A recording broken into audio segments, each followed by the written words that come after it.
एक औरत नवजात शिशु को गोद में लेकर 3 दिन 3 रात समुद्र में भटकती रही। अश्लील फिल्मों का आश्रय स्थल है ये डूबता हुआ कंटेनर। उनका एकमात्र आश्रय ये डूबता हुआ कंटेनर है। उसने अपने बच्चों का डायपर समुद्र में फेंक दिया। जल्द ही कई मछलियां देखने के लिए आ गई। जल्दी से एक सरल मछली पकड़ने का उपकरण बनाया। लेकिन मछली पकड़ना उतना आसान नहीं है जितना उसने सोचा था। अब वह हताश थी। अचानक एक यात्री विमान आकाश में दिखाई दिया और जल्दी से एक्सेल बॉक्स के पास गई और वहां उसे कांच का एक टुकड़ा मिला।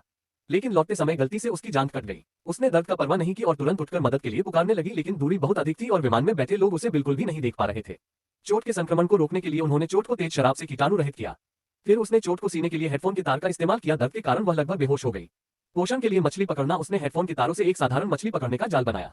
समुद्र में मछली पकड़ने का जाल डालने के बाद उसने चारे के लिए एक और डायपर डाल दिया।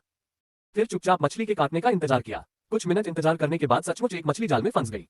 अंततः उसे अच्छा भोजन मिला। समय बीतता है, उसने बहुत सारा खाना जमा कर रखा है। खतरे से यथाशीघ्र बचने के लिए उसने मदद मांगते हुए सैकड़ों नोट लिखे। फिर उन्हें एक एक करके प्लास्टिक के डिब्बे में डाले। फिर उसने सारे बक्से समुद्र में फेंक दिया। उम्मीद है कि कोई उन्हें जल्दी ही ढूंढ लेगा। वह नियमित रूप से पाइप से पानी निकालती है, अन्यथा पानी भर जाने पर वह समुद्र की तलहटी में डूब जाएंगे। बच्चों को सर्दी लगने की चिंता से उसने शराब थर्मस में डाल दी। फिर बच्चों को गर्म रखने के लिए आग जलाया। खराब फोन की स्क्रीन क्षतिग्रस्त है, इसलिए वह समस्या का समाधान नहीं कर सकता। वह केवल अपना पति के फोन का इंतजार कर सकती है। लेकिन उसी रात उसके पति ने एक संदेश भेजा। पति ने कहा कि उन्हें गोली लगी है और खतरे में है। महिला को बचाने का कोई रास्ता नहीं है। वह रोई और महिला से कहा कि हिम्मत से जियो। ये सुनकर महिला बहुत दुखी हुई, लेकिन उसने कोई शिकायत नहीं की। इसके बजाय उसने अपने पति को बताया कि उसने एक बच्चे को जन्म दिया है।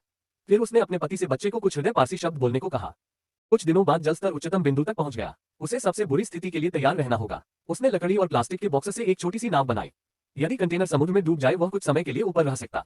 थोड़ी देर बाद एक सीगल पक्षी प्रकट हुआ और उसे आशा दी, क्योंकि जहां कहीं भी सीगल है इससे ये सिद्ध होता है कि हम जमीन से ज्यादा दूर नहीं है।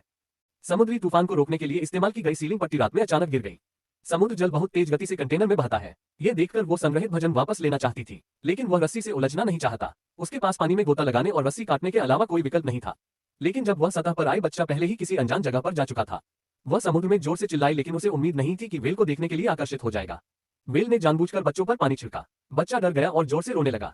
महिला को बच्चों का स्थान भी पता चल गया। वह तेजी से तैरकर आई। सौभाग्य बस बच्चा सुरक्षित था। ये देखकर व्हेल पलटकर चली गई। वह सारी रात समुद्र में बहता रहे। महिला जानती है कि उसने अपनी तरफ से पूरी कोशिश की है।